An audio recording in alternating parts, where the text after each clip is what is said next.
Testimonies from the shadow side of spiritual retreats. Have you ever felt a presence in what should be the most sacred spaces? Tonight I'll share 4 true accounts from Catholic spiritual retreats where the boundary between prayer and nightmare becomes dangerously thin. From an ancient hacienda in the Mexican desert to a terrifying exorcism, these are experiences witnesses have tried to keep hidden. Turn off your lights, put on your headphones, and prepare yourself, because these stories will forever change how you view sanctified spaces. Hacienda of the Trapped Souls. In 1742, a ruthless Spanish plantation owner built Hacienda Soledad on sacred Huastec tribal grounds. When his enslaved workers rebelled, he massacred over 60 people. Today, locals call it the gateway to Mictlan, the portal to the underworld. But that hasn't stopped religious groups from holding spiritual retreats there. I've been organizing and participating in Catholic spiritual retreats for over 30 years now, and I can tell you with absolute certainty that not everything that happens during these sacred gatherings makes it into the official testimonials. My name is Isabel Vega, and what I'm about to share has been deliberately omitted from church records. Not because these events didn't happen, they most certainly did, but because some truths are deemed too disturbing to acknowledge openly. This particular incident occurred during my second year serving at retreats long before I became a coordinator. Our group had secured a secluded hacienda deep in the Nuevo Leon Desert, several hours outside Monterrey. Finding an appropriate location is always challenging. Most retreat centers are booked months in advance, especially during the temperate seasons. Hacienda Esperanza was perfect on paper, isolated, surrounded by high limestone walls, complete with a heavy iron gate that sealed us off from the outside world. No neighboring properties, no distractions, just us women retreatants, the vast desert and the Sierra Madre Mountains looming in the distance like silent guardians. Father Alejandro, who had helped secure the location, seemed pleased but unusually solemn during our arrival. "Ladies," said Coordinator Magdalena as our bus pulled up the long driveway toward the hacienda, "this place is ideal for deep spiritual connection. However, I must remind everyone to maintain a prayerful mindset at all times. This area has a complicated history." At the time, I didn't understand what she meant. The hacienda looked immaculate, whitewashed stone walls gleaming in the afternoon sun, a spacious courtyard with a central fountain, clean rooms with simple beds. It seemed like the perfect sanctuary for spiritual renewal. As we carried our luggage to our assigned rooms, Sophia, a 45-year-old schoolteacher from Guadalajara, whispered to me, "Isabel, have you heard anything about this place?" "Just that it's an old hacienda owned by a religious order," I replied. Sophia glanced around as if ensuring no one could overhear. "The locals call it La Casa de los Gritos, the House of Screams. They say that in the 1800s the hacienda owner tortured rebellious workers here." "That's just folklore," I said, trying to sound confident. "Let's not spread such stories to the others. We're here to grow closer to God, not to frighten ourselves with ghost tales." But I couldn't help feeling a slight chill despite the desert heat. The hacienda's thick walls seemed to absorb our voices in an unnatural way, and certain corridors remained inexplicably cold despite the blazing sun outside.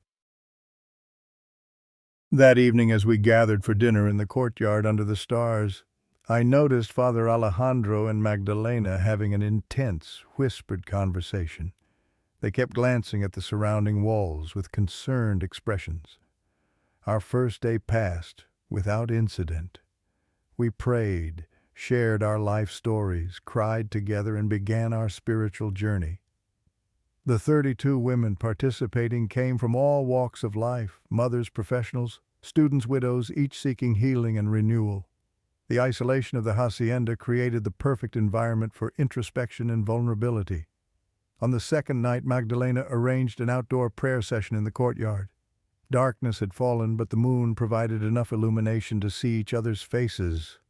We decorated the courtyard with candles and arranged chairs in a circle around a wooden cross. The desert night air was cool but comfortable with light sweaters. After singing a hymn together, we played a sharing game focused on our strengths and weaknesses. I remember Lucia, a young mother, crying as she admitted feeling inadequate to raise her children. Teresa, a retired teacher, confessed she was still angry with God for taking her husband too soon. With each confession, I felt the invisible thread drawing us closer together. The clock struck 8. Our final activity was collective prayer, holding hands in a circle and praying for those struggling in their lives. Magdalena began, and each woman would take turns saying a few words. "Lord," Magdalena intoned, "we gather here away from the noisy world to seek your presence." As she spoke these words, I felt an unusual breeze pass through the courtyard. Not the typical desert wind, this was an unnaturally cold current, like someone had opened a freezer door. I noticed several women shivering, but we continued. "Please protect us," Magdalena continued, but stopped abruptly. Her eyes widened, fixed on something behind me. I turned and felt my blood freeze. The plastic table where we'd placed snacks and water was slowly rising about 2 inches off the ground. 3 chairs beside it were also hovering as if gravity had momentarily suspended its hold on that particular area. "Keep praying," Magdalena commanded, her voice tense but steady. "Do not release each other's hands." I felt the hands I was holding, Sophia on my right and Gabriella on my left, squeeze mine painfully tight. We continued praying, voices trembling, trying not to look at the floating objects. Then the temperature plummeted dramatically. Our breath formed small clouds in the air. The candles flickered violently and extinguished, leaving us with only the pale moonlight. "Santa Maria, Madre de Dios." We recited, our voices growing louder to combat the fear rising within us. A sound startled us all, the table and chairs simultaneously dropping to the ground. But before we could feel any relief, another sound emanated from the front gate of the hacienda. Bang, bang, bang, violent, powerful blows against the iron gate echoed throughout the courtyard. Not the knocking of a single person, but the pounding of dozens, perhaps hundreds of hands, all demanding entry. "Dios mío!" Teresa exclaimed. "There are people outside." "Not people," Magdalena said, her voice dropping. "Close your eyes. Continue praying. Don't stop no matter what you hear." The pounding grew more intense, more urgent.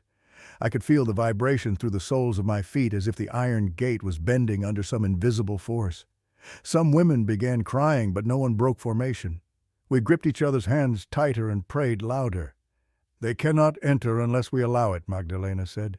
"Hold fast to your faith." Those were the longest 10 minutes of my life. The pounding seemed to come from every direction, not just from the main gate, but from around the surrounding walls. I could hear fingernails scratching against limestone, whispers in a language I couldn't understand, hisses from hundreds of throats. Then, as we began our third recitation of the Lord's Prayer, something strange happened. The noises gradually diminished, as if they, whoever or whatever was outside, were retreating. An angry cry echoed from far away, and then complete silence descended. We continued praying for several more minutes, unwilling to stop. Finally, Magdalena signaled that we could open our eyes and release each other's hands. "Alabado sea Dios," she whispered. "They have gone." But just as those words left her lips, a terrified scream erupted from behind me. I turned to see Gabriella pointing toward the south wall. In the dim moonlight, we could discern a dark figure crawling up the wall, not human, but a creature with unnaturally long limbs, moving like a giant spider. It paused at the top of the wall, directed what appeared to be a head toward us, and then vanished over the other side. "Inside now," Magdalena ordered, and no one objected. We rushed into the main building, locking and bolting every door and window. Some women retrieved holy water from small bottles they carried and sprinkled it around doorways and windows. While everyone gathered in the main living room, I noticed Father Alejandro and Magdalena speaking quietly in the corner. I couldn't hear what they were saying, but their expressions filled me with dread. Father Alejandro looked as if he'd just received terrible news. "Sisters," he said, stepping into the center of the room, "we need collective prayer through the night. No one sleeps alone. Stay together in small groups." I shared a room with Sophia, Lucia, and Teresa. We pushed our 4 beds close together and placed a small crucifix in the center. Despite our exhaustion, none of us could sleep. I felt as if tons of bricks were weighing down my body, and everyone reported feeling similarly an unnatural, profound fatigue. What did they want from us? Lucia whispered in the darkness. Life force, Teresa answered, her voice grave. Souls, faith, that's what demons always want. How do you know about these things? Sophia asked. Teresa was silent for a moment before answering. My husband was an archaeologist. Before he died, he studied this region. Haciendas like this were often built on ancient ritual sites of the Aztecs or earlier civilizations. So those things outside were not demons in the biblical sense, Teresa explained. Something older. This land was once dedicated to Mictlantecutli, the god who ruled the underworld in Aztec mythology. This place was known as a gateway to Mictlan. I shuddered, not just from the information, but from the sensation that we were being watched. In the dark corner of the room, I thought I saw a small movement, a shadow shifting without anyone casting it. We should pray, I suggested, reaching for my friend's hands. At midnight, I was awakened by a soft sound, gentle scratching at the window. I opened my eyes and nearly stopped breathing when I saw a face staring at us through the glass. It wasn't a human face. Ash-gray skin, no nose, entirely black eyes without whites, and an unnaturally wide mouth full of pointed teeth.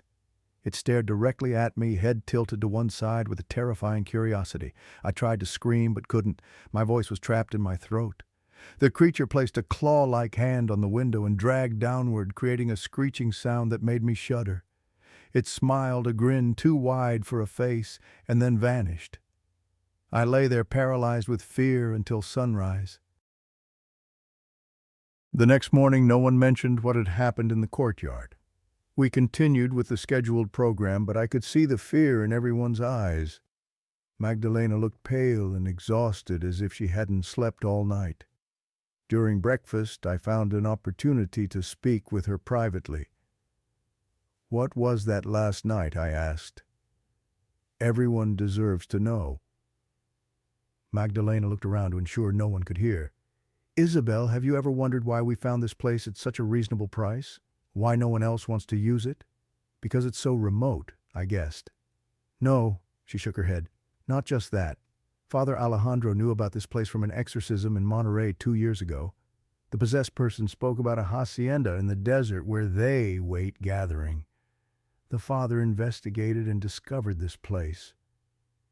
What do you mean? I whispered, feeling goosebumps rise on my arms. We came here as some kind of bait. Not bait, she replied, warriors. Sometimes, Isabel, our faith isn't just about peace and healing. Sometimes it's about fighting. I didn't know what to say. Magdalena continued. Father Alejandro is inspecting the hacienda now. Last night wasn't the first time they have tried to enter this place, and it won't be the last.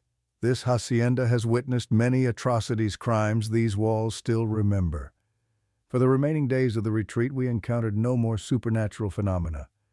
When we left, I felt relieved to return to the normal world, but I also carried a new awareness of the fragility of the boundary between our world and others. I never told anyone about what happened at Hacienda Esperanza, until now. Sometimes I still dream of that face outside the window, and I wake with the feeling of being watched. A few months after that trip, I found a small article in El Norte about a fire at an ancient hacienda in the remote areas of Nuevo León. No one was hurt because the place was uninhabited. Father Alejandro had performed a blessing at the site before it burned to the ground. But here's what I've never told anyone: that night when I woke up and saw the creature outside our window, it wasn't just looking at me. It was whispering my name. And sometimes, on quiet nights, I still hear that whisper calling to me as if it followed me home. Last week, 30 years after the incident, I received an unmarked envelope containing a single photograph, a nighttime image of a hacienda that looked eerily familiar, though it had supposedly burned down decades ago. In the upper corner of one window was a distinct gray face pressed against the glass. On the back, written in script I didn't recognize, were 5 words, "We remember you, Isabel Vega." The most disturbing part, I never told anyone my last name during that retreat. Howls in the Night, Monterey, a city embraced by towering mountains where faith and tradition intertwine with daily life. My name is Mariana Rojas, and I've served in Catholic spiritual retreats for nearly 2 decades. This incident occurred after I'd been involved for about 10 years during a retreat for teenagers held at an old convent perched on the slopes of Cerro de la Silla mountain. Convento Santa Rosa wasn't easily accessible. Situated on the edge of a marginalized neighborhood, it required us to navigate narrow alleys and steep roads to reach it, but the nuns there had served the impoverished community for decades, building trust and respect even among the most dangerous elements of the area. "We'll be safe here," Father Diego assured us as we arrived the afternoon before the opening day. "The nuns are respected more than the police in this neighborhood." Our serving team consisted of 12 volunteers, 8 women and 4 men, all passionate believers convinced that guiding young people to faith was a sacred mission. Elena, a 52-year-old woman with silver-streaked hair and kind eyes that missed nothing, served as our coordinator. She had organized more than 50 retreats during her career and carried herself with quiet authority. The convent possessed an antique beauty and tranquility, with thick stone walls, stained glass windows, and a small inner courtyard with an ancient well. The nuns, dressed in traditional black habits, greeted us with warm smiles. Mother Superior Beatrice, a diminutive woman with deep-set eyes that seemed to hold centuries of wisdom, led us on a tour of the facilities. This convent was constructed in 1,742 inches. She explained, her voice gentle as a whisper. "It has witnessed many eras from Spanish colonization through the Mexican Revolution to the present day. These walls have seen much, both good and evil." As we passed through a long corridor lined with portraits of previous Mother Superiors, I noticed a painting covered with black cloth.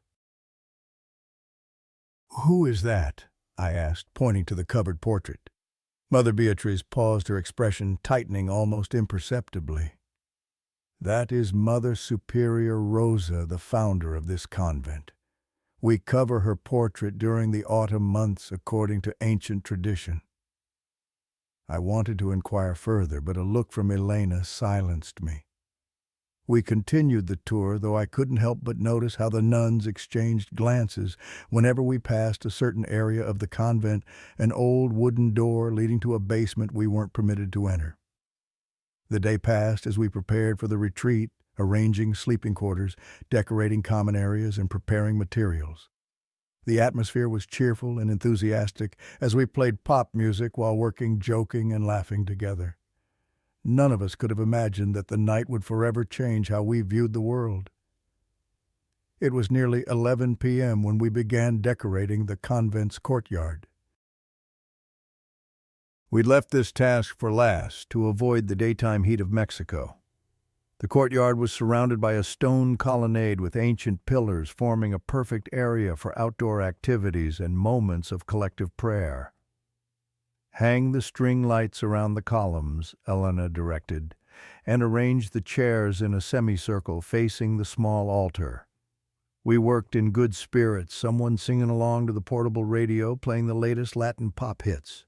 Raphael, a 30-year-old music teacher with an infectious laugh, was in charge of the music-changing songs from his playlist. "Is Father Diego around?" Elena's voice rang out from the courtyard entrance. "Ah, good evening, Father." We turned to see Elena entering with the retreat coordinator. Father Diego, a 60-year-old priest with silver hair and a kind smile that put everyone at ease, had finished planning with the nuns and had come to check our progress. "Looking wonderful," he said, nodding approvingly. Then his gaze fell on the radio with slight uncertainty. "Perhaps we should switch to sacred music now, to set the proper atmosphere for morning." Raphael looked slightly disappointed, but complied. He turned off the radio and switched on an old cassette player the nuns had lent us, already loaded with traditional Latin hymns. When the first notes of Ave Maria floated through the night air, I felt an immediate shift.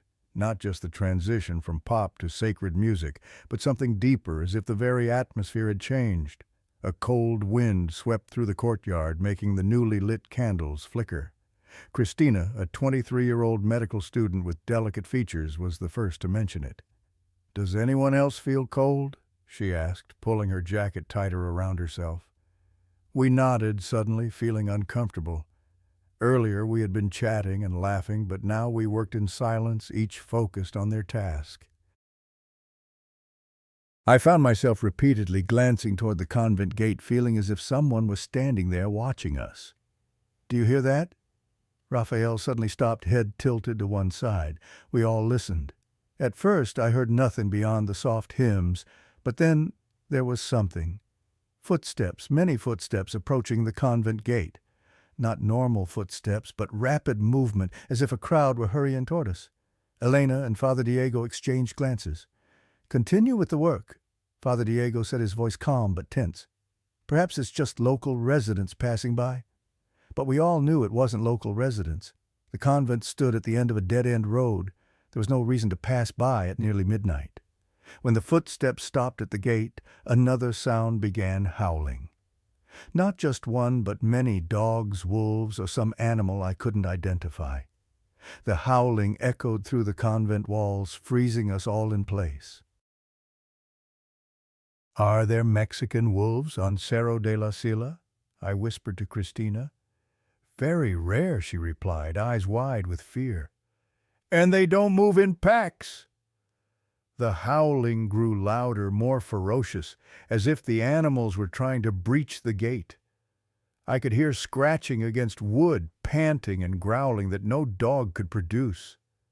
The convent gate began to shake as if under great pressure from outside. Father Diego started praying quietly, holding his rosary beads in one hand, making the sign of the cross with the other.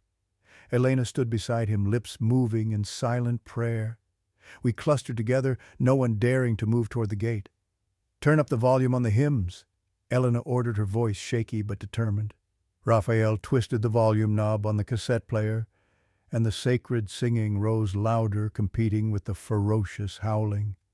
Rather than calming the situation, the music seemed to enrage the animals further. The howling transformed into angry growls, the scratching against wood growing more insistent. That's when the unimaginable happened. 3 young nuns and Mother Beatrice entered the courtyard from the corridor, expressions serene as if nothing unusual was occurring. They smiled at us, their black habits billowing in the cold wind. "The decorations look beautiful," Mother Beatrice said, her voice gentle. "The young people will love this space." We stared at them, dumbfounded, not understanding how they could ignore the terrifying noise emanating from the convent gate. "Mother Beatrice," Father Diego said, "perhaps we should postpone. There's some kind of animal outside." "Yes, we hear them," a young nun replied, smiling as if this were an everyday occurrence. "Mother Beatrice will take care of it." The nuns walked past us, heading straight for the convent gate, where the howling and scratching continued unabated. "Wait!" Elena cried out. "It's too dangerous." But the nuns continued. As they reached the gate, Mother Beatrice turned back, smiling at us once more, then unlocked and pushed the gate open. "Dios mío," Raphael whispered, both hands clutching his head. "They'll be killed." We stood there frozen in horror, watching the nuns step outside the convent gate and disappear into the darkness. The gate closed behind them with an ominous creak. "We must help them," Christina said, moving toward the gate. "No." Father Diego's voice was surprisingly firm. "Stay here. The nuns know what they're doing." Elena had rushed inside, saying she would find a phone to call police or wildlife services. The rest of us remained in the courtyard, listening to the sounds from beyond the gate. Then something strange began to happen. The ferocious howling gradually changed. No longer angry growls, but transitioning into sounds of pain, as if the animals were injured or frightened. One by one the cries diminished, then fell silent until complete stillness reigned. Raphael turned off the cassette player and we stood in silence, hearts pounding, not knowing what had happened or whether the nuns were safe.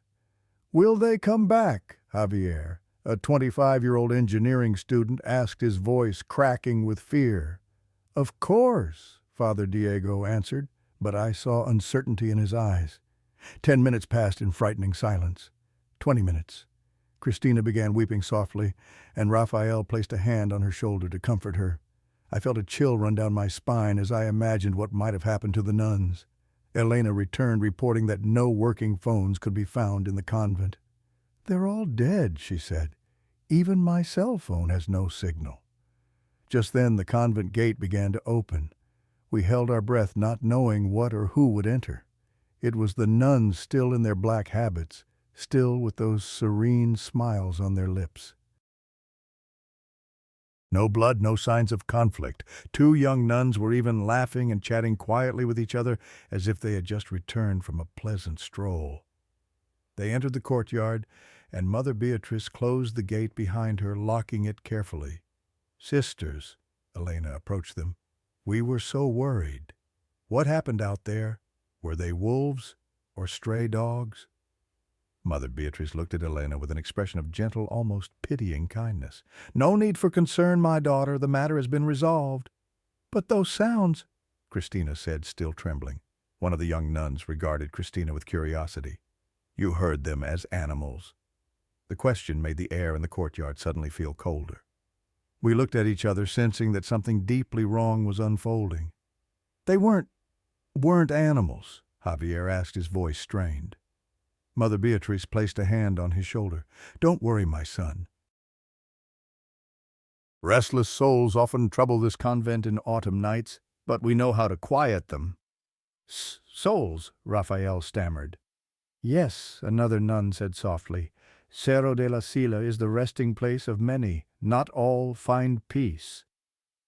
"Perhaps we should continue with our work." Father Diego interjected, his voice attempting to return to normalcy. "Much to do before dawn." The nuns nodded to him and continued to their quarters as if nothing unusual had just occurred. But before they left, Mother Beatrice turned back and looked directly into my eyes. "Mariana," she said, though I didn't recall introducing myself to her, "remember that music is a powerful tool. It can open doors we might not wish to open." Then they were gone, leaving us standing in the cold courtyard, trying to comprehend what had just happened. "Father Diego," I whispered, "were they telling the truth? Were those souls?" He glanced at me, then looked away. "There are some things better left unquestioned, Mariana. Let's continue our work." We worked in silence for the next hour, no one daring to turn the music back on. When the work was complete, we hurried back to our sleeping quarters, none wanting to remain in the courtyard a minute longer. I shared a room with Christina and 2 other volunteers. We pushed our beds closer together and whispered in the darkness. "Mother Beatrice said restless souls," Christina said, "but they sounded like wolves or large dogs." "I think everyone hears something different," I replied, shivering at the memory of the nuns' words. "I heard animals, but perhaps the nuns heard people." "I want to go home," another volunteer whispered. "I want to know what they did out there," Christina said. "How could 4 small nuns silence an entire pack of wolves?" "Or a group of souls," I added. We didn't sleep much that night. I kept waking up, imagining I heard footsteps in the hallway and whispers outside the window. Once I swore I heard a child crying, but when I turned on the light, only silence greeted me. The next morning, while preparing breakfast in the convent kitchen, I found a private moment with an elderly nun, Sister Mercedes. She was teaching me how to make traditional mole sauce for lunch. "Sister Mercedes," I began cautiously. "Last night, but what were those howls?" She looked at me, her eyes seeming to assess whether I was ready for the truth. Finally she sighed. "This convent was built upon an ancient burial ground, my child. Before the Spanish came, the indigenous Chichimeca people lived here and worshipped their gods. According to legend, this was where they performed rituals during autumn when the boundary between the worlds of the living and dead becomes thin. She continued stirring the mole sauce, the aroma of chilies, chocolate, and spices filling the air. When the first nuns arrived here, they discovered that on certain autumn nights, they would come. At first, the nuns were frightened as you were last night, but Mother Superior Rosa learned how to deal with them. Deal with them how? I whispered. She learned their language. Sister Mercedes answered her voice as soft as the wind, and understood they didn't come to harm. They come because they're trapped between worlds needing release. So what did the nuns do last night? We spoke to them, she replied simply, in their language. We sang the ancient songs and prayed for them. Sometimes all lost souls need is to be heard. I wanted to ask more, but Sister Mercedes changed the subject, instructing me about adding chocolate to the mole sauce. However, before we finished the dish, she added one strange comment. Only nuns go out on such nights.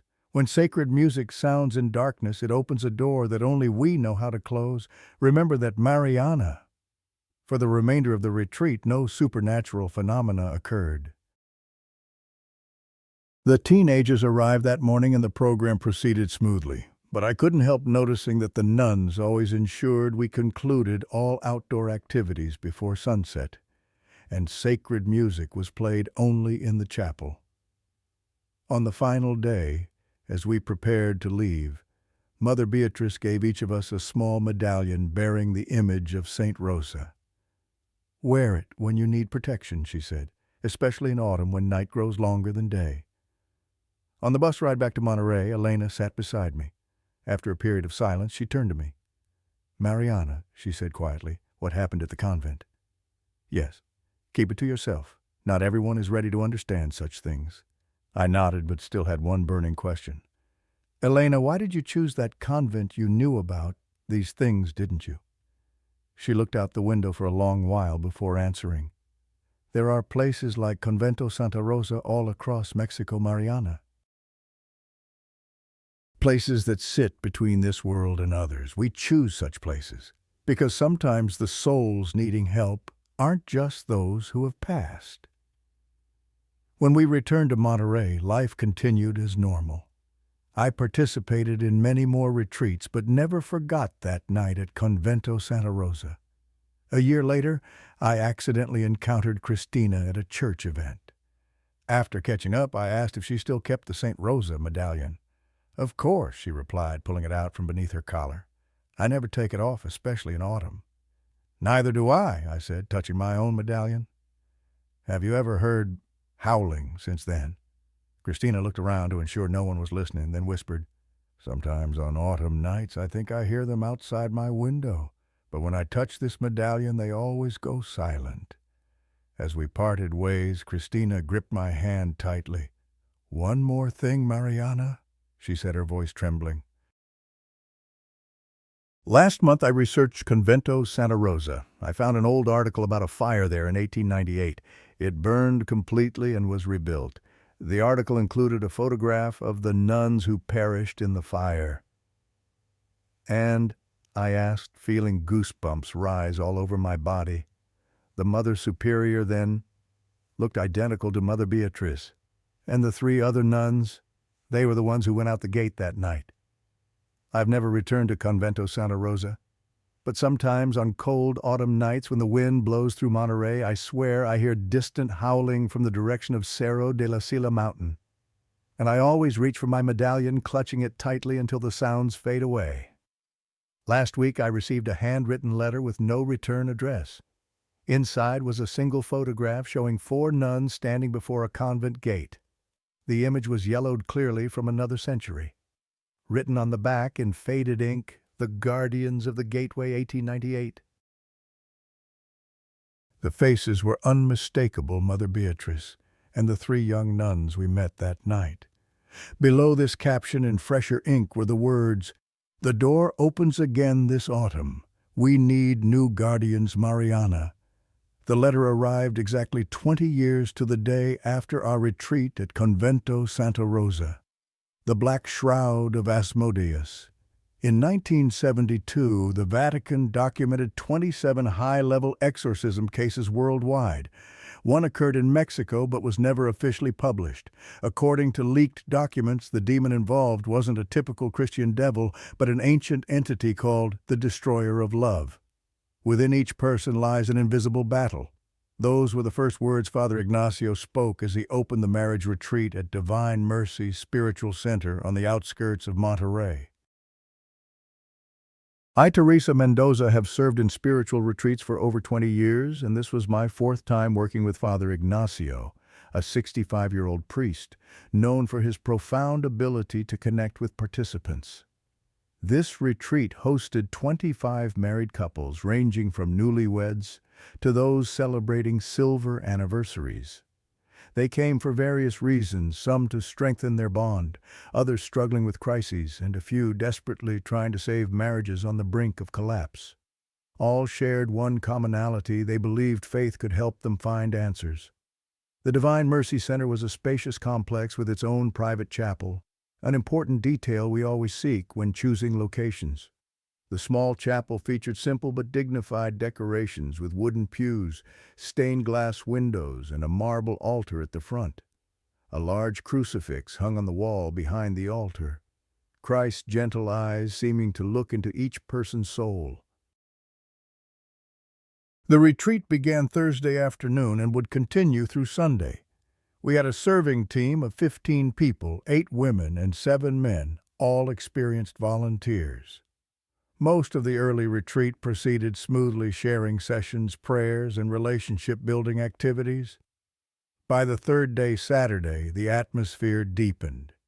This was the day we delved into the most difficult issues, the barriers causing people to drift from faith and from each other. The morning began with a sharing session where couples discussed their greatest relationship challenges. Carlos and Elena Fuentes were one such couple. Carlos, a 45-year-old engineer, had a strong, serious demeanor. Elena, 38, had sad eyes and a gentle voice. They'd been married for 15 years and had 2 children. From the outside, they appeared to be a perfect family. But during sharing, Carlos admitted to infidelity, and Elena revealed she was battling depression and profound feelings of worthlessness. "I don't feel like myself anymore," Elena said, tears streaming down her cheeks. "Sometimes I feel like a darkness is growing inside me, swallowing everything good." Father Ignacio listened with a calm expression, but I'd worked with him long enough to recognize the small tension in his eyes, a sign that he sensed something particular in Elena's story. "When did this darkness come?" he asked gently. Elena looked down at her hands. After I visited a tarot reader 2 years ago. I was desperate when I learned about Carlos's affair, wanted to know if our marriage could be saved." Carlos looked at his wife in surprise. "You never told me about this." "The woman said she could help me," Elena continued, as if not hearing her husband. "She offered a ritual to bind Carlos to me so he would never look at another woman again. I refused, but she still gave me a small object saying it would protect our marriage." "And you kept it?" Father Ignacio asked. Elena nodded, pulling out a small leather pouch she wore around her neck, hidden under her shirt. "I can't throw it away. Every time I try, I feel afraid." Father Ignacio exchanged glances with me and 2 other assistants. We had seen cases like this before, people who unwittingly opened doors to forces they didn't understand. The rest of the morning proceeded as planned, but I noticed Father Ignacio spending extra time speaking privately with Elena during the break. I couldn't hear their conversation, but at its conclusion, Elena handed him the leather pouch. Father Ignacio held it with a handkerchief, never touching it directly, and placed it in a small silver box he always carried. "This afternoon will be crucial," he told me as we prepared for the prayer service in the chapel. "I need you and the serving team to be vigilant, especially with Elena Fuentes." "Do you think there's something wrong with her?" I asked. "I'm not certain," he sighed. "But that pouch—" It wasn't a simple love charm. It was an amare, a binding spell to tie 2 souls together. Such things always come with a price. And she's been wearing it for 2 years, I said, feeling concern rising. Exactly, he nodded. Watch her during tonight's prayer. Sometimes when people begin to let go of what has bound them, other things don't want to let them go. I never imagined those warnings would lead to the most terrifying night of my serving career. The Saturday afternoon prayer service was one of the most powerful moments of the retreat. After a day facing deep and painful issues, couples were invited to the chapel to pray, confess, and receive the Eucharist, a symbol of forgiveness and new beginnings. The chapel was illuminated only by candles, creating a solemn and intimate space. The gentle scent of incense hung in the air as 50 participants and 15 servers entered and took their seats. I noticed Elena and Carlos sitting near the middle, holding hands, a hopeful sign after the painful revelations of the morning. Father Ignacio began the ceremony with a Bible reading about forgiveness and reconciliation. His warm, deep voice echoed in the sacred space, and I noticed many participants quietly crying healing tears after an emotionally charged day. After the reading, Father Ignacio guided us in preparation for confession. He suggested bringing the Eucharist, the representation of Christ, typically kept in a special container closer to the congregation. 2 men from the serving team carefully moved the Eucharist from the altar to a small table placed within the circle where we would sit. Let us form a circle around our Lord, Father Ignacio directed, and everyone rearranged chairs into 2 concentric circles. Elena and Carlos sat in the inner circle just a few meters from the Eucharist. When everyone was settled, Father Ignacio led a profound prayer, inviting everyone to close their eyes and open their hearts to God. I sat with my eyes half closed, partly in prayer, partly due to my responsibility to monitor the situation as Father had requested. About 10 minutes into the prayer, I noticed a subtle change in Elena's behavior. She began fidgeting in her seat, her hand rubbing her neck where the leather pouch had previously hung, her face contorted as if she were uncomfortable or in pain. "Please join hands with the person next to you," Father Ignacio instructed. "We will pray together for healing and deliverance." Everyone complied, forming a network of connected humans. Carlos held one of Elena's hands. A woman on the other side held her other hand. Father Ignacio began a powerful prayer, speaking about breaking the chains of sin and negative bonds in our lives. When he spoke the word bonds, Elena suddenly jolted. Her head snapped up abruptly, and I could see her body go rigid. Immediately I sensed something was wrong. I caught Javier's eye, one of our most experienced servers, and he had also noticed the change. Father Ignacio continued praying, but I could see he was observing Elena as well. "We ask the Lord to deliver us from all influences of darkness," he said, his voice growing stronger. At that moment, Elena began to tremble. At first just slight shivers, but they quickly grew more violent. Carlos turned to his wife with concern. "Are you okay?" he asked, loud enough for those nearby to hear. Elena didn't answer. Instead, her body began to sway in a strange manner, as if she were losing control of her muscles. Her head dropped down, hair covering her face. "Elena?" Carlos asked again, now with panic in his voice. When she raised her head, I felt my blood freeze. Elena's face was no longer that of the gentle, kind woman we had known for 3 days. Her eyes were vacant, staring at nothing, and her mouth was twisted into an unnatural smile. She yanked her hands free from Carlos, and the woman beside her standing up with jerky, unnatural movements. The prayer circle was broken, and everyone stared at her in confusion. "Elena, what's wrong?" Carlos stood up, trying to place a hand on his wife's shoulder. When he touched her, Elena whipped around and shoved him with incredible strength. Carlos, a robust man standing nearly 6 feet tall, flew backwards several meters and crashed to the floor. Gasps of fear echoed throughout the chapel. "Señora Fuentes," Father Ignacio said, his voice calm but authoritative. "Please sit down." Elena turned toward him, her head tilting at an unnatural angle. "She isn't here anymore." A voice emanated from Elena's mouth, but it wasn't her voice. It was deep, raspy almost, masculine. Everyone in the chapel froze in terror. Father Ignacio signaled to the most experienced servers, and we understood immediately. Javier and two other men carefully moved toward Elena, while I and another woman went to Carlos, helping him to his feet. "Are you all right?" I whispered. "How could she—" He stammered, staring at his wife in disbelief. "That strength. Impossible." Elena, or whatever was controlling her body, had begun to move.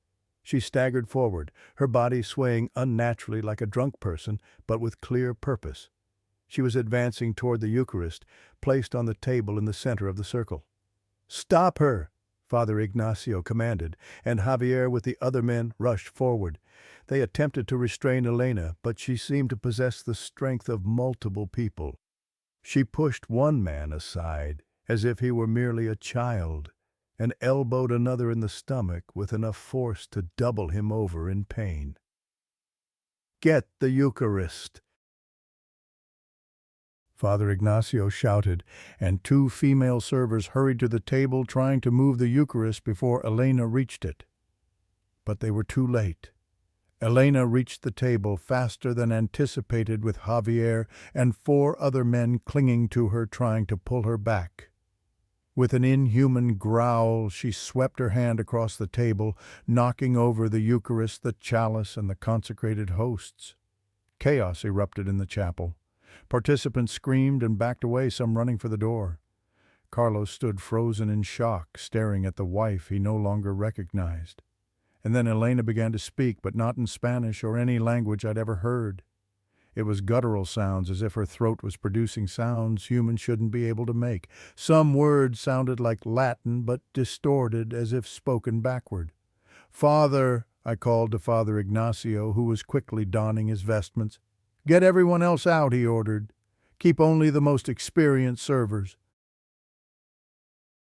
I and two other women quickly guided the frightened couples out of the chapel. Carlos refused to leave. "I can't abandon my wife," he said, tears streaming down his strong face. "What's happening to her?" "You can help her by praying," I said, gripping his hands firmly, "and by trusting us. This isn't the first time we've faced this." Reluctantly, Carlos allowed another server to lead him out. As the chapel doors closed, only Father Ignacio, myself, Javier, and 5 of our most experienced servers remained with Elena. She was still struggling, 6 men now restraining her. They had pushed her onto a long bench, but she continued fighting with supernatural strength. Her face was contorted with hatred as she looked at Father Ignacio approaching, holding holy water and a ritual book. "In the name of Jesus Christ, I command you to state your name." Father Ignacio's voice echoed with authority throughout the chapel. Elena laughed a horrific, inhuman sound. "You have no power here, old priest," the voice from her mouth replied. Father Ignacio sprinkled holy water on Elena. When the drops touched her skin, she screamed in agony, a scream that tore through the air and reverberated through the ancient stone walls of the chapel. That sound did not come from a human throat. It resonated and overlapped as if multiple voices were screaming simultaneously. Elena jerked violently, nearly breaking free from the men's control. Javier and the others strained, trying to keep her in place. "Father, she's too strong!" Javier shouted, sweat streaming down his face from the exertion. "Hold fast," Father Ignacio replied, opening the ritual book. "Teresa, give me the box from my bag." I hurried to retrieve the silver box, the one containing the leather pouch Elena had given to Father Ignacio that morning. He opened it and held up the pouch. "This is what brought you here," he said to the entity possessing Elena. "And this is what will help me banish you." He placed the pouch on a small silver plate and began reciting prayers in Latin. As he did so, Elena twisted her body unnaturally, her face contorting in pain and rage. "No!" the voice roared. "It is mine, she is mine. She is not yours." Father Ignacio replied, his voice calm but firm. "She belongs to God and her family. I command you, state your name." Elena shook her head violently, trying to avoid looking into Father's eyes. "I will never leave. I have been here for 2 years. I have rights." Father Ignacio continued the ritual, reciting powerful prayers of exorcism while sprinkling holy water on Elena.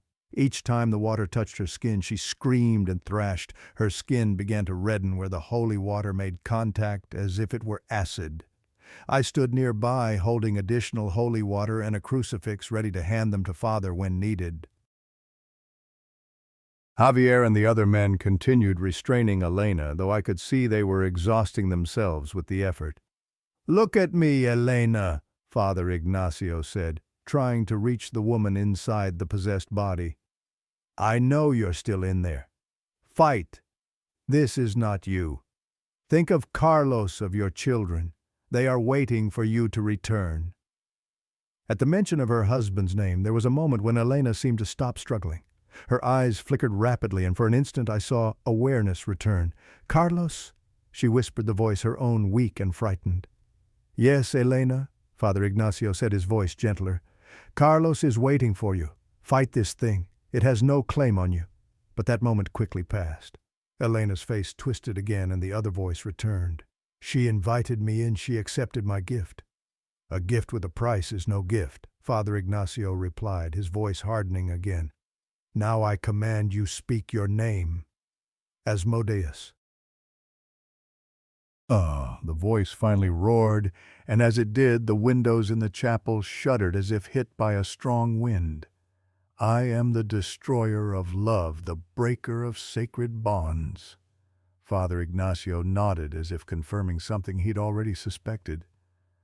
"So it is you. I thought as much." He turned to me. "Asmodeus is one of the oldest demons," he whispered. "It attacks relationships, especially marriages. That pouch, the woman who gave it to Elena performed a ritual calling Asmodeus, likely without knowing what she summoned." He turned back to Elena and raised the crucifix high. "In the name of Jesus Christ, I command you, Asmodeus, to leave this woman. She is not yours." As he spoke these words, Elena reacted more violently. She twisted her body with impossible strength, causing Javier and another man to fall to the floor. With two arms free, she lunged at one of the remaining men, her fingernails clawing into his arm, leaving deep gashes. "Restrain her," Father Ignacio ordered, and two female servers rushed to help. We tried to hold Elena, but she was too strong. She pushed us away, stood up, and staggered toward Father Ignacio. "You cannot banish me," the voice from Elena's mouth growled. "I have been here too long. She was weak, and I have grown strong." Elena lunged at Father Ignacio with astonishing speed. Before anyone could react, she was upon him, grabbing his collar, tearing his vestments, and leaving claw marks on his skin. Father Ignacio didn't retreat or evade.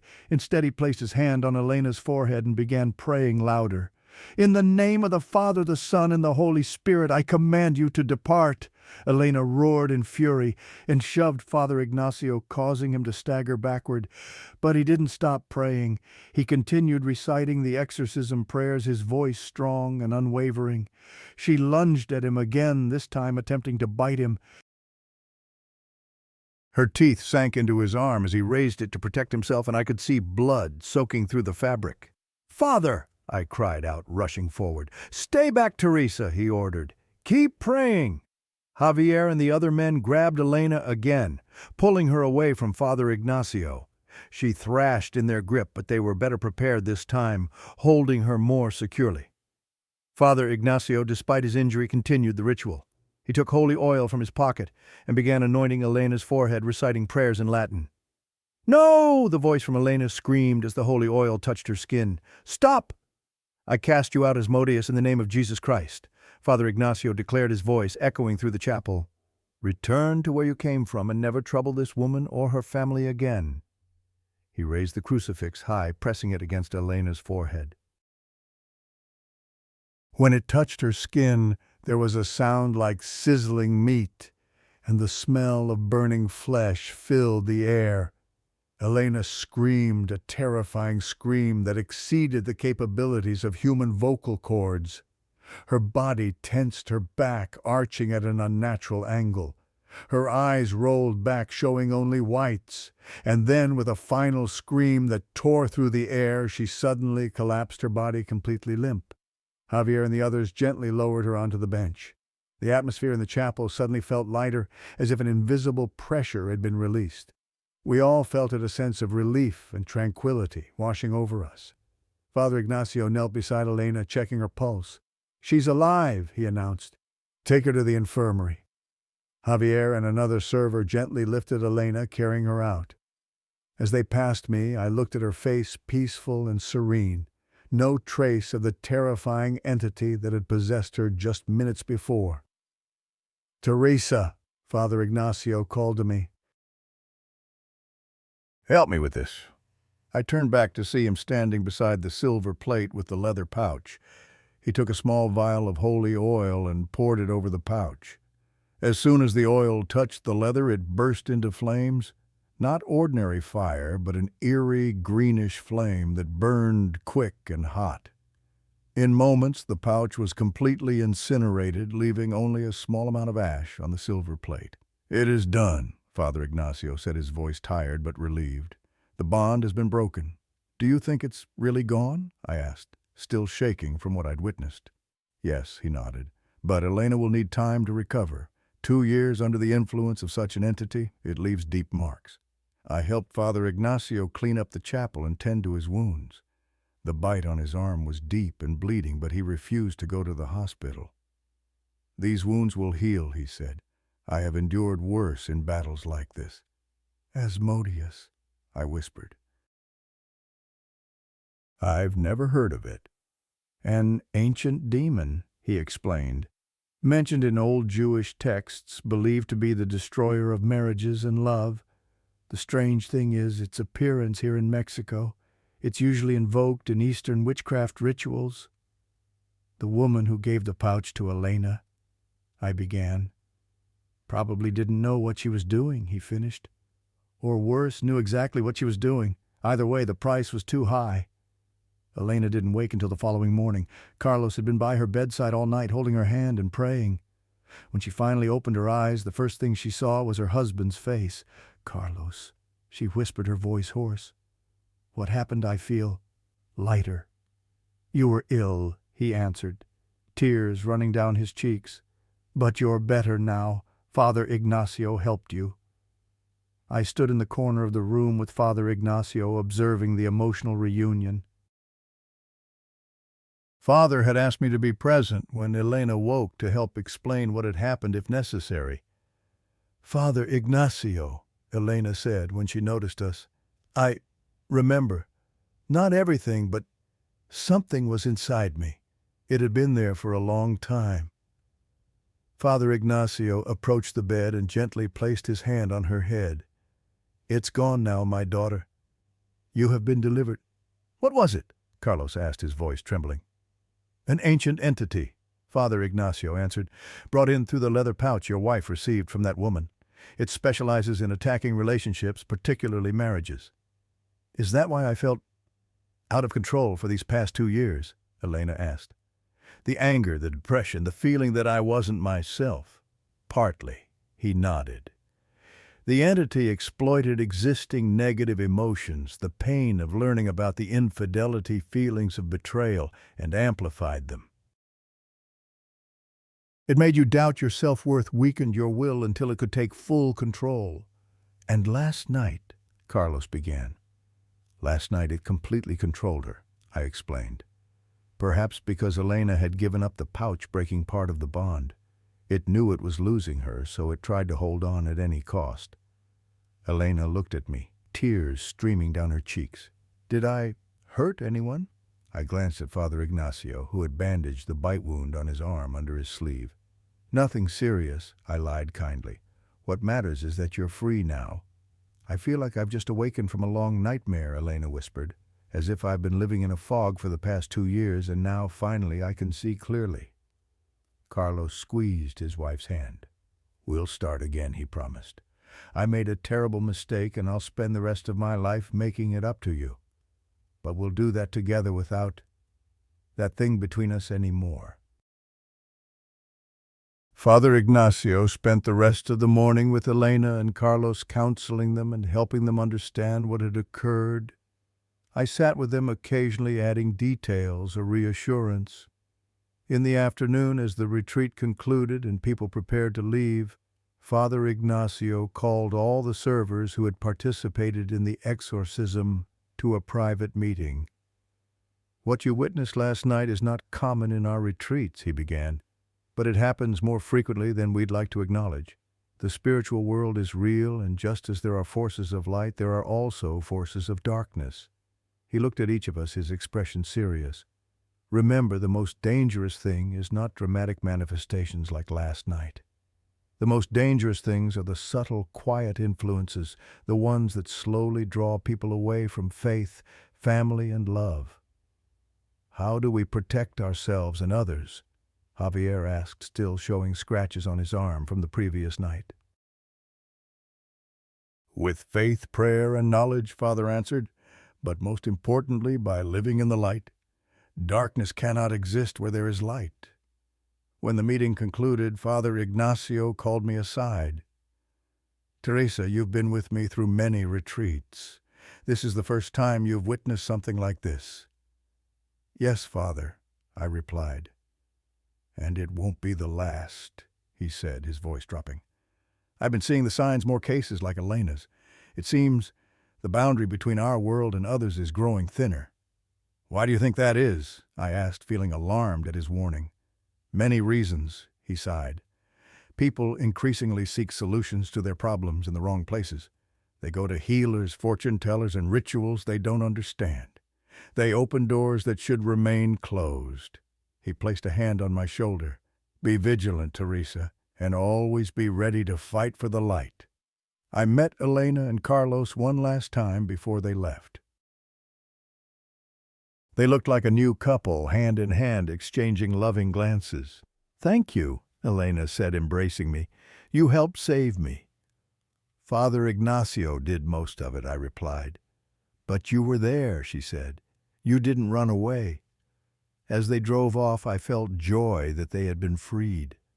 But I couldn't stop thinking about Father Ignacio's warning. The boundary was growing thinner. And how many people like Elena were out there trapped in invisible chains they didn't even know existed? A week after the retreat, I received a call from Father Ignacio.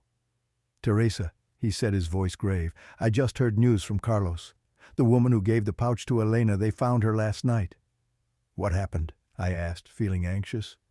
"She's dead," he answered, "in a mysterious fire at her home. Police say the fire only consumed a single room, the one she used for receiving clients and performing rituals." I shuddered, remembering the eerie green flame that had consumed the leather pouch. "Do you think it was—" "I don't know," he interrupted. "But Carlos said Elena dreamed of fire the night before it happened. In her dream, she saw a creature with glowing red eyes looking at her from within the flames. After the call, I sat in my living room staring at the small statue of the Virgin Mary on my personal altar. I wondered how many people out there were struggling with demons they had unwittingly invited into their lives, and I wondered if we were strong enough to fight them all. But what troubled me most was what Elena had told me just before leaving, something I hadn't shared with anyone. "Teresa, even though it has left me, I still feel like it's watching. Last night I woke up and saw Carlos sleeping beside me. For a terrifying moment I saw his eyes open in the darkness. But they weren't his eyes, they were its eyes. 3 months later, Father Ignacio was found dead in his rectory. The official cause was suicide, but the knife wounds on his wrists ran vertically, not horizontally, the mark of someone who knew exactly how to ensure death. In his journal found beside his body, the final entry read, "I see Asmodeus everywhere now, in the eyes of strangers, in the eyes of friends. Last night in the mirror, God forgive me, but I cannot fight them all." The journal was incomplete. Several pages had been torn out. The authorities found them burned to ash in the fireplace, with only one fragment remaining. On it, in Father Ignacio's handwriting, were the words, "Elena's child is not Carlos's. The dates don't align. And when it smiles in the crib, no one else around, I see those eyes again. It knows I know. God help us all. El Cabron, the goat-footed one." On the Carretera National Highway between Monterrey and Hacienda La Soledad, 37 unexplained disappearances have been reported in the past 50 years. Mexican police officially list them as mountain road accidents, but locals know a different truth. They speak of El Cabron, an entity that disguises itself as a hitchhiker, with one identifying feature goat's feet. October in Monterey brings warm days and cool nights as winter's breath begins to slip into the valley. I, Gabriela Hernandez, 42 years old, had just been appointed coordinator for the upcoming spiritual retreat, a great honor after 15 years of service. This would be my first retreat completely under my responsibility, and I was determined to make everything perfect. The first step was finding the right location. With Father Antonio's help, the priest in charge of our parish, I had contacted numerous retreat centers in the Monterey area, but as usual, most were fully booked. Spiritual retreats are typically planned months in advance, especially during autumn, the ideal time when the weather is neither too hot nor too cold. "Perhaps I can help," Father Antonio said after I reported my unsuccessful efforts. We were sitting in his office at Santa Maria de la Esperanza Church, the afternoon sunlight casting an orange glow through the stained glass windows. "I have a friend, Father Rodrigo, who manages a retreat center near Hacienda La Soledad. It's a long journey, but the location is ideal, quiet, secluded with beautiful views of the Sierra Madre Mountains." "Can we contact him now?" I asked, excited at the opportunity. Father Antonio nodded and made the call. After a few minutes of conversation, he handed me the phone. Father Rodrigo had a warm, friendly voice and promised to hold a spot for our retreat with one condition: I must come in person this week to finalize the agreement and inspect the facilities. "Hacienda La Soledad is about 2 hours' drive from here," Father Antonio said after I ended the call. "I don't want you traveling alone. I'll drive you." I felt relieved at his offer. Although I knew how to drive, the idea of driving alone on the Carretera Nacional, the notoriously winding mountain road known for its isolation, made me anxious. We arranged to meet at noon on Wednesday to begin our journey, hoping to arrive before 4 p.m. as scheduled with Father Rodrigo. Wednesday morning I woke early, preparing meticulously. I brought a briefcase filled with necessary documents, the overall plan for the retreat, list of servers' budget, and logistical details. I also brought my laptop to take notes and plan the space in detail. I dressed in professional but comfortable attire, black slacks, white blouse, and a light jacket in case the mountain weather changed. On my way to the church, I stopped at a small chapel near my home for a quick prayer. This was a habit I always maintained before any important mission. I knelt before the statue of Our Lady of Guadalupe, asking for guidance and protection. "Help me organize a successful retreat," I whispered, "so that people may find the healing and peace they seek." As I rose to leave, a strange feeling passed over me, as if I were being watched. I turned around, but the chapel was empty, just flickering candles casting dancing shadows on the walls. I dismissed the feeling, thinking it was merely nervousness about my new responsibility. At the church, I found Father Antonio waiting beside his old Toyota Land Cruiser, a perfect vehicle for the rough roads we would traverse.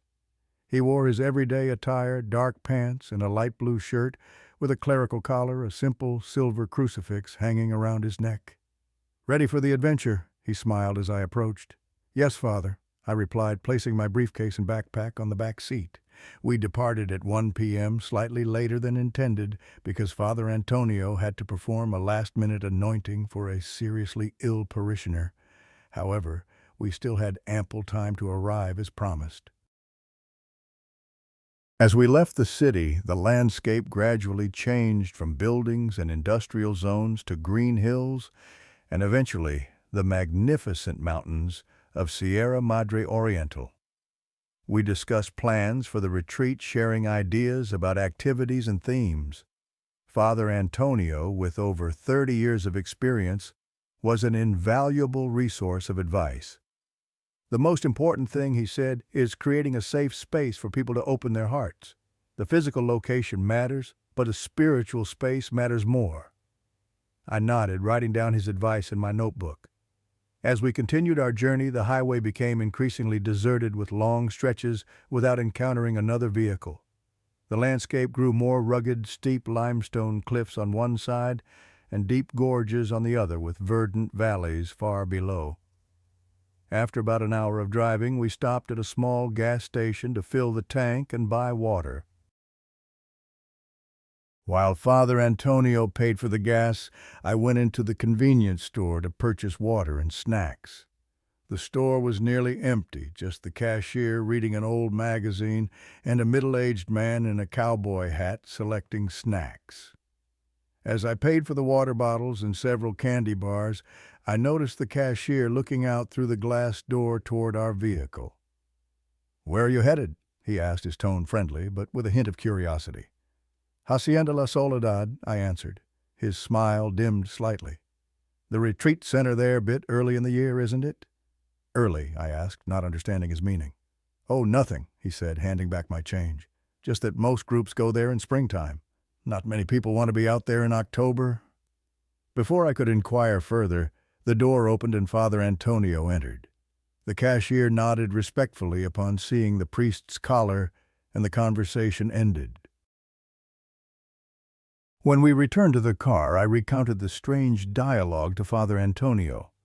"Superstition," he smiled, starting the engine. "Rural areas like this are full of folk tales. They probably have a legend about Hacienda La Soledad. Many old haciendas in Mexico have ghost stories attached to them." I nodded, but couldn't help feeling a slight unease. We continued our journey, the road becoming narrower as we left the main highway and took local roads. The trees grew denser, creating a green tunnel shading the road. That's when we first saw him, a young man standing by the roadside with his thumb raised, a backpack slung over his shoulder. "Should we stop?" Father Antonio asked, already slowing down. I looked at the young man. He appeared to be around 20, with thick black hair and a face that blended European and indigenous features, typical of mestizo Mexicans. He wore a simple white t-shirt, jeans, and sneakers. There was nothing alarming about his appearance. "It's up to you, Father," I said, although I still felt slightly nervous about picking up strangers in such a remote area. "We can't leave him here," Father Antonio decided. "This road is too isolated, and it will be dark in a few hours." He stopped the car, and the young man quickly approached the driver's window with a bright smile. "Thank you so much for stopping, Padre," he said, recognizing Father Antonio's clerical collar. "I thought I'd have to walk the whole way." "Where are you headed?" Father Antonio asked.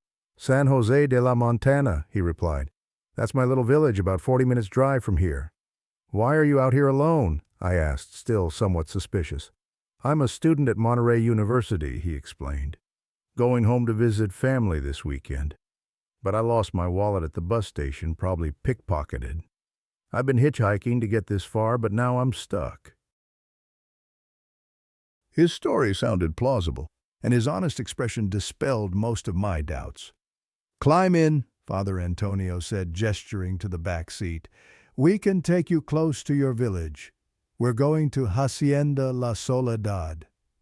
"Oh, I know that place," the young man said as he climbed into the back seat. "It's on the way to my village. Thank you so much. I'm Martin, by the way." "Father Antonio, and this is Gabriela. She's organizing a spiritual retreat at La Soledad." Martin nodded politely to me. "Pleased to meet you. And again, thank you so much for stopping." We continued our journey, Father Antonio attempting to make conversation with Martin, asking about his studies and family. Martin answered politely but briefly, never offering too many details. Part of me still found this strange, but I thought perhaps he was just introverted. After about 20 minutes of driving, Martin suddenly sat upright. "Oh no, I just remembered," he said, looking concerned. "My student ID, I think I left it in the bathroom at the gas station. It's the only identification I have left." Father Antonio glanced at me, uncertainty crossing his face. "We've come quite a distance," he said. "And we have an appointment." "Please," Martin pleaded. "I need it to get back into school. Without it, I can't take my exams next week." After a moment of tense silence, Father Antonio sighed. "All right, we'll go back, but we must be quick." We turned around and headed back to the gas station, adding another 20 minutes to our journey. When we arrived, Martin ran into the bathroom while we waited in the car. "He seems nice, but this will make us late," I worried to Father Antonio. "Don't worry," he reassured me. "I'll call Father Rodrigo to let him know we might be a little delayed." While Father Antonio made the call, I checked the time. It was 2:45 p.m. If Martin returned promptly, we could still reach La Soledad before 5 p.m. late, but within a reasonable time frame. But Martin didn't return promptly.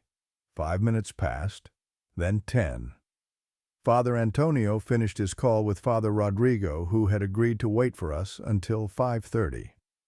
"What's he doing?" I wondered aloud, beginning to feel annoyed. "I'll go check," Father Antonio said, opening his car door. Just then, Martin appeared, emerging from the convenience store rather than the bathroom with a water bottle in hand. "Sorry for taking so long," he said as he climbed back into the car. "I found the ID, but then I started feeling sick to my stomach, probably from the food I ate in Monterey. I also bought some more water." "That's fine," Father Antonio said, though I could detect a flicker of irritation cross his face. "We should continue." We returned to the main road, the atmosphere in the car noticeably tenser than before. I opened my laptop and began reviewing the retreat plans, trying to use the time efficiently. Father Antonio drove in silence, only occasionally glancing at Martin through the rear-view mirror. After about 15 minutes, Martin spoke again. "Father, I'm sorry, but I really don't feel well. Could we stop for a moment? I need some fresh air." Father Antonio looked at the clock, his face now clearly showing concern about the timing. "We're running on a tight schedule, Martin." "Please," Martin said, his voice strained. "I think I'm going to be sick." With no other option, Father Antonio pulled over to the side of the road. We were on a deserted stretch with dense forest on both sides. Martin quickly opened the door and stepped out, disappearing into the edge of the forest. "Dear God, we'll never arrive on time," I sighed. Father Antonio drummed his fingers on the steering wheel, his expression thoughtful. "Something's not right," he finally said. "What do you mean?" "About Martin. Ever since we picked him up, we've been delayed twice, and he doesn't look sick to me." "You think he's lying?" I asked, glancing worriedly toward where Martin had vanished. "I'm not sure," he admitted, "but I feel uncomfortable." 10 minutes passed, and Martin still hadn't returned. Father Antonio finally decided to look for him. He opened his car door, but before he could step out, Martin appeared from the bushes. "I apologize," he said as he climbed back into the car. "I think I ate something bad, but I feel better now." We continued our journey, the atmosphere now heavy with suspicion. I looked at the clock, 3:45 p.m. We had lost nearly an hour with these stops, and I could see Father Antonio growing increasingly irritated. "Are we going the right way, Padre?" Martin asked after a period of silence. "I don't remember the road to San Jose being this long." "This is the only road to Hacienda La Soledad," Father Antonio replied, his tone curt. "And according to my map, San Jose de la Montana lies further beyond." "Ah, right," Martin said quickly. "I must be mistaken." As we continued, the road became bumpier with potholes and loose rocks. The Land Cruiser handled the terrain well, but our speed had to decrease significantly. The sky began turning orange as the sun started to set behind the mountains.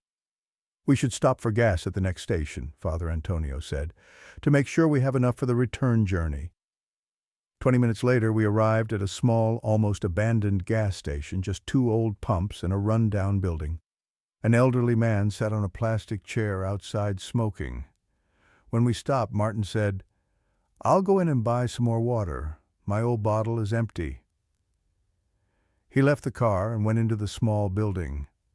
Father Antonio began pumping gas while I remained in the car, feeling a strange tension building.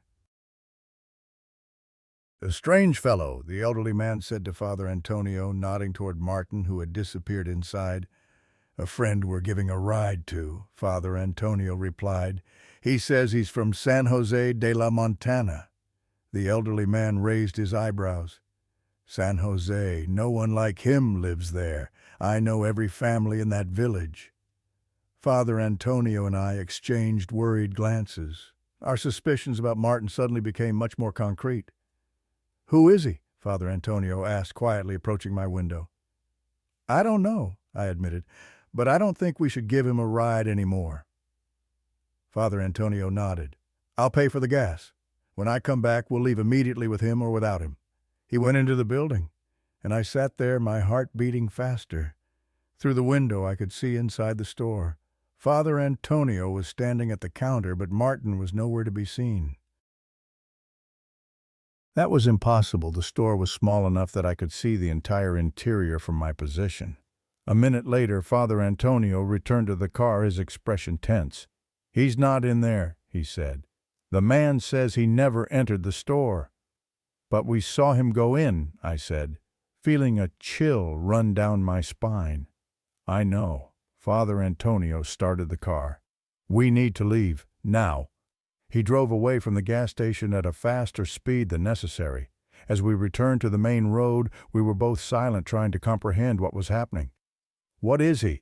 I finally asked, my voice small. "I don't know," Father Antonio admitted. "But I think someone doesn't want us to reach Hacienda La Soledad. And I don't think it's a person." Father Antonio's words hung in the car like a dark cloud. Not a person. What did he mean? I wanted to ask, but part of me feared the answer. We continued driving in silence, the sun sinking lower on the horizon. I checked the time, 4:30 p.m. If we encountered no more delays, we could still reach Hacienda La Soledad before 5:30 as promised to Father Rodrigo. The road became more winding as we began climbing into the mountains. This was the most beautiful part of the journey, with steep limestone cliffs on one side and spectacular views of the valley on the other. But now that beauty was overshadowed by a growing sense that something was very wrong. "Father Antonio," I said, breaking the silence, "what you said earlier about it not being a person." He remained quiet for a moment, eyes fixed on the winding road ahead. "Gabriela, in my many years as a priest, I've learned that not everything can be explained by reason alone. Mexico is a land of faith, but also a land of other older beliefs. Sometimes those beliefs still have power." "Are you talking about demons?" I asked, my voice smaller than I intended. "Not exactly," he replied. "Demons in the biblical sense are a specific concept. But there are other forces, entities belonging to our longer traditions from the time of the Aztecs or even earlier."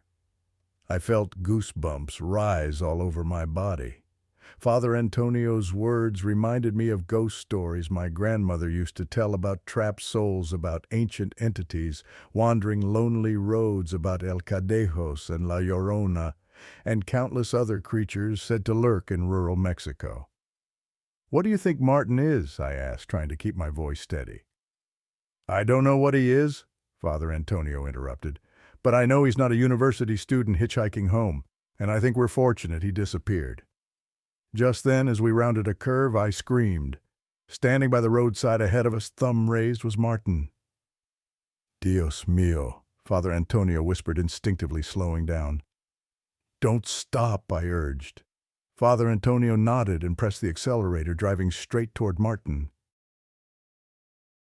As we passed him, I could see his face, the same familiar features, but with a strange smile too wide for a human face. He looked directly into my eyes as we drove by, and I swear his eyes flashed red in the fading sunlight. "How could he be there?" I gasped, turning to look back through the rear window. Martin was still standing there, watching our car disappear. "We've driven miles from the gas station." "Don't look back," Father Antonio commanded, "and start praying Gabriela right now." I obeyed, murmuring the Lord's Prayer and Hail Mary as Father Antonio drove faster around the winding mountain road. I tried not to look in the side mirrors, but couldn't resist the urge. When I glanced, I saw the road behind us was empty. "He's gone," I said. "He'll be back," Father Antonio said, his voice heavy. "Keep praying." We continued for several more miles, the road becoming narrower and rougher as we ventured deeper into the mountains. The sky had now turned deep purple, with the first stars beginning to appear.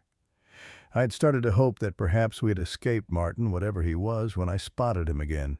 He was standing on a boulder beside the road about 100 meters ahead. Even in the dimming light I could tell it was him. But as we drew closer, I realized something was different. He wasn't hitchhiking, wasn't raising his thumb, just staring motionless at our approaching vehicle. "Father," I whispered. "I see him," Father Antonio said, gripping the steering wheel tighter. "Dios nos proteja." As we came within a few meters, Martin suddenly jumped down from the boulder, but he didn't jump to the side, he leaped directly toward our car. "Watch out!" I screamed as his figure hurtled toward the windshield. Father Antonio didn't brake or swerve. Instead, he continued driving straight ahead, his left hand quickly making the sign of the cross. I closed my eyes, waiting for the impact. It never came. I opened my eyes to see the road clear ahead of us. No sign of Martin. "What just happened?" I whispered, trembling. "We didn't hit it," Father said, his voice tense. "It went through us, like it wasn't material." "What do you mean?" I whispered, though part of me didn't want to know the answer. "It wants into the car," Father said. "Wants us to invite it in. That's why I tried to look like a student hitchhiker. Things like it can't harm us unless we allow them." "But we did allow it," I quietly said. "We gave it a ride." "Yes," he nodded.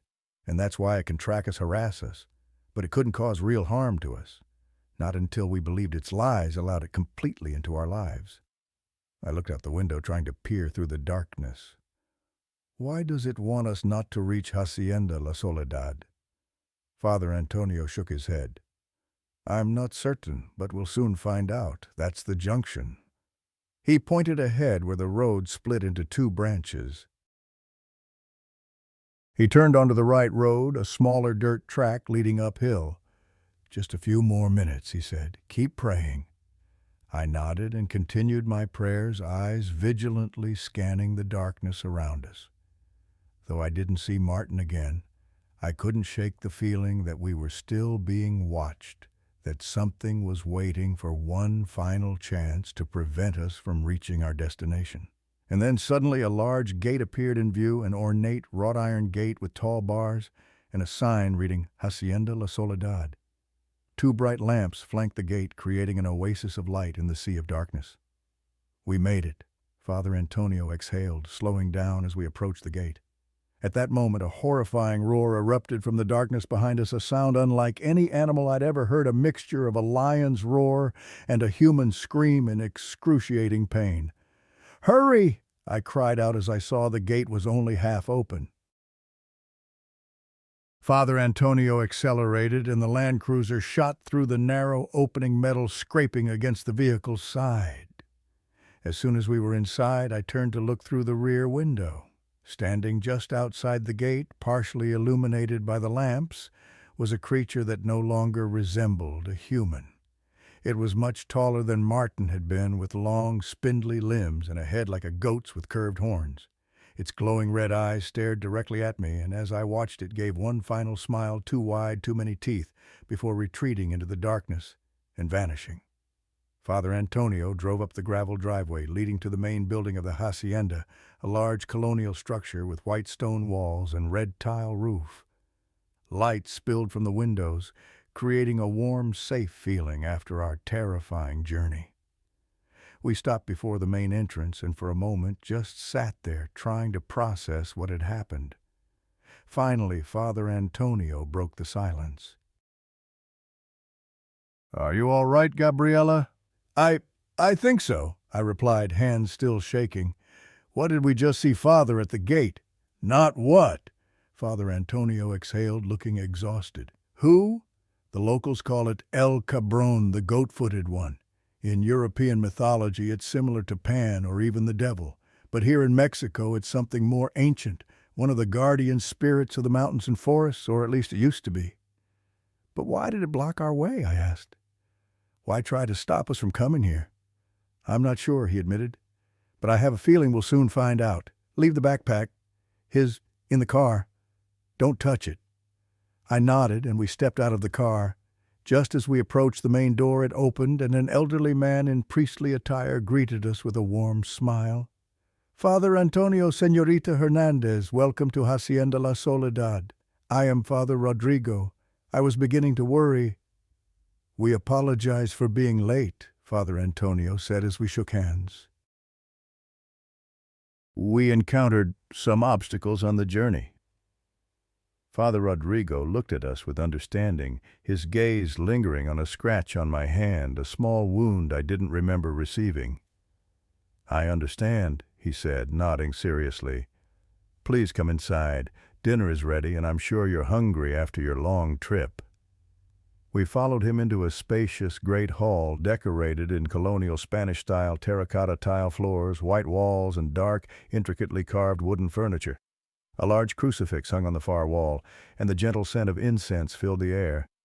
Father Rodrigo led us to the dining room where a long table had been set with traditional Mexican dishes, mole poblano, chiles rellenos, frijoles, and fresh tortillas. The aroma made me realize how hungry I was. As we sat down to eat, Father Rodrigo regarded us with curiosity. "So you met him on the road here?" Father Antonio paused mid-bite, looking at Father Rodrigo with surprise. "Met who, El Cabron?" Father Rodrigo said simply, as if discussing the weather. "The guardian of these roads, the one who tries to prevent visitors from reaching Hacienda La Soledad." Father Antonio and I exchanged astonished glances. "How did you know?" I asked. "Because almost everyone who comes here meets him in one form or another." Father Rodrigo smiled sadly. "Especially in autumn when the boundary between worlds grows thinner." "What worlds?" I asked, feeling another chill. "Our world and the world of others," he answered. "You might call them spirits, demons, or ancient gods. The indigenous people of this region had many different names for them." "But why?" Father Antonio asked, setting down his utensils. "Why does this thing try to stop people from coming here?" Father Rodrigo stood up and walked to the window, looking out into the darkness. "Do you know the history of Hacienda La Soledad?" We shook our heads. "It was built in the 1700s by a wealthy Spaniard named Don Francisco de Altamira," he began. "But before the Spanish came, this land was a sacred site of the Huastec people, one of Mexico's indigenous civilizations. They believed this was a gateway to the underworld, a place where the living could communicate with the dead, with the gods." "And El Cabron?" I asked. "It was one of the guardians of that gateway," Father Rodrigo explained. "In Huastec mythology, it protected the world of the living from souls that would return. And conversely, it kept the living from learning too much about the world beyond." He turned back to look at us. "When the Spanish conquered this region, they tried to eradicate the native beliefs. Don Francisco built this hacienda on precisely that sacred spot, deliberately insulting the old gods. But some things cannot be entirely erased. Some things persist." "Like El Cabron," Father Antonio said. "Yes," Father Rodrigo nodded. "For centuries it has prevented many from reaching this place. It appears in many forms: a hitchhiker, a lost child, a traveler needing help. It plays with time, making the journey longer, trying to discourage visitors."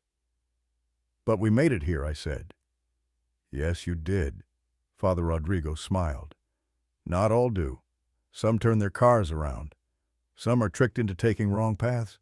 A few disappear completely." A heavy silence descended upon the room after these words.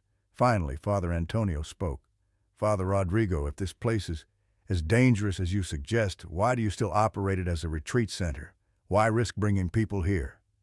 Father Rodrigo looked at us for a long time before answering. "Because sometimes the best places to seek God are where the boundary is thinnest, where the material and spiritual worlds are closest. Those who come here and pass El Cabron often find exactly what they're seeking, a deeper, more powerful spiritual experience than they could find elsewhere." He gestured out the window toward the dark mountains. "Besides, El Cabron is not entirely evil. It simply performs an ancient duty. It tests those who come here, yes. But perhaps those tests serve a purpose." We finished dinner in relative silence, each lost in our thoughts. Afterward, Father Rodrigo gave us a tour of the facilities, showing us the chapel workshop rooms and common areas where the retreat would take place. I took notes and photographs, trying to focus on the work rather than thinking about our encounter with El Cabron. When the tour concluded, Father Rodrigo led us to our accommodations, two small but comfortable bedrooms, with antique wooden furniture and beds covered with colorful hand-woven blankets. "You should rest," he said. "We'll finalize the agreement in the morning. It will be safer for you to return to the city during daylight." As he prepared to leave, I suddenly remembered something. "Father Rodrigo, what about the backpack in our car?" "El Cabron's?" he asked, making me shiver that he knew. "Don't worry, I'll take care of it. Tonight, lock your doors and windows and don't look outside no matter what you might hear." With that cryptic warning, he departed, leaving us with our troubled thoughts. I didn't sleep much that night. Each time I closed my eyes, I saw Martin's face transforming into the horned creature we'd seen at the gate. I heard strange sounds from outside, wind whistling through the cracks of the old building, distant animal calls, and occasionally something that sounded like footsteps on gravel. When dawn finally arrived, I felt relieved to see sunlight streaming through the window. I met Father Antonio in the dining room where Father Rodrigo had prepared breakfast for us: eggs, frijoles, tortillas, and aromatic café de olla. "Did you sleep well?" Father Rodrigo asked, though his smile suggested he knew the answer. "Well enough," Father Antonio said diplomatically. "Old buildings have many sounds." "Indeed they do," Father Rodrigo nodded. "People say ancient walls remember and whisper to each other at night." After breakfast, we finalized the agreement for the retreat. Despite the terrifying experiences, I still felt Hacienda La Soledad was perfect, quiet, secluded, and possessed of an undeniable spiritual atmosphere. As we prepared to leave, I noticed the Land Cruiser had been washed clean, no trace of the encounter with the iron gate the previous night. "The backpack," I began. "Has been dealt with," Father Rodrigo said, handing us a small bag filled with what looked like dried herbs. "Hang this in the car as you drive back. It will protect you." "You don't think we'll encounter it again, do you?" Father Antonio asked. "Not today," Father Rodrigo replied. "El Cabron usually only appears at dusk and late night. But it's still better to be cautious." As we drove through the hacienda gates, I felt a chill run down my spine as I saw the dent in the iron bar where we had scraped against it last night in our desperate attempt to escape El Cabron. The journey back was smooth and uneventful. The winding road that had seemed so terrifying last night was beautiful in the daylight, with limestone cliffs gleaming in the sun and breathtaking views of the green valleys below. We stopped at the same gas station where Martin had disappeared just to refuel and buy water. The cashier looked at us with surprise. "You made it to Hacienda La Soledad?" he asked as I paid. "Yes," I replied. "And you came back," he said, his tone meaningful. "What do you mean?" I asked. "Nothing," he shook his head. "Just that not everyone does. Especially in October." I left the gas station with an unsettled feeling, but as we continued our journey back to Monterey, I gradually felt the tension leave my shoulders. When the first buildings of the city appeared, I breathed a sigh of relief. "Will you still hold the retreat at La Soledad?" Father Antonio asked as we neared the church. I thought for a moment. Despite the terrifying experience with El Cabron, I couldn't deny there was something special about Hacienda La Soledad, a spiritual energy I had never felt anywhere else. "Yes," I finally said. "I think so. But I'll tell everyone to arrive early and always travel in groups. No one should go alone." Father Antonio nodded approvingly. "A wise choice. I believe retreats at La Soledad can be especially powerful precisely because of what lurks in the darkness around it." When we reached the church, Father Antonio stopped the car, but didn't immediately turn off the engine. He looked at me with a serious expression. "Gabriella, there's one more thing I should tell you." "Yes, Father." When Father Rodrigo said to hang the herb bag in the car, I noticed you discreetly placed it in your jacket pocket. I felt my face flush. I'm sorry, It's fine, he interrupted. But there's a reason I didn't say anything then. When we drove through the gate last night and I told you to close your eyes. Yes. You didn't close them quickly enough. You saw El Cabron's feet. I nodded, recalling the horrifying image of those long, twisted legs ending in hooves. There's an ancient belief that anyone who sees the true feet of El Cabron will be followed by it forever, he said. That's why I didn't say anything when you took the herb bag. I thought you might need it more than I. I felt a chill run down my spine. Do you think that's true? I don't know, he admitted. But I've lived long enough to know there are things that both faith and reason cannot fully explain. Keep the herb bag, Gabriella, and perhaps you should avoid driving alone at night for a while. I nodded, unconsciously touching the herb bag in my jacket pocket. I'll be careful. Father Antonio smiled reassuringly. Don't worry too much. Things like El Cabron only have power when we allow them to. Keep your faith strong and you'll be safe. I thanked Father Antonio and left the car. As I walked home in the warm sunlight, I tried to hold on to his words of faith, but every time I passed a shadow large enough beneath a stairwell in an alley, even behind a parked car, I couldn't help but look more closely, wondering if a pair of glowing red eyes might be looking back at me. The following week, as I began detailed planning for the retreat at Hacienda La Soledad, I heard news about an accident on the Carretera Nacional. A young man had died when his car plunged over a cliff. According to the news, he was a student from Monterey University on his way to visit family in a small village. I read the article with a sense of cold dread. But what truly horrified me was when I saw the name of the village San Jose de la Montana, the village Martin had claimed to be returning to. I immediately contacted Father Antonio, who investigated further. A week later, he called me back. The young man in the accident, he said, his voice grave. His name was Martin Vega. He died in a similar accident exactly 1 year ago today. That night, I hung the herb bag above my bed and prayed until dawn.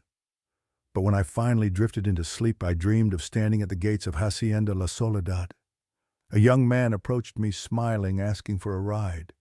When I looked down, I saw not feet but hooves beneath his jeans, and when I looked back at his face, it was my own reflection staring back at me, eyes glowing red in the darkness, whispering, "We are bound now, Gabriella." Forever. I awoke gasping, my heart racing.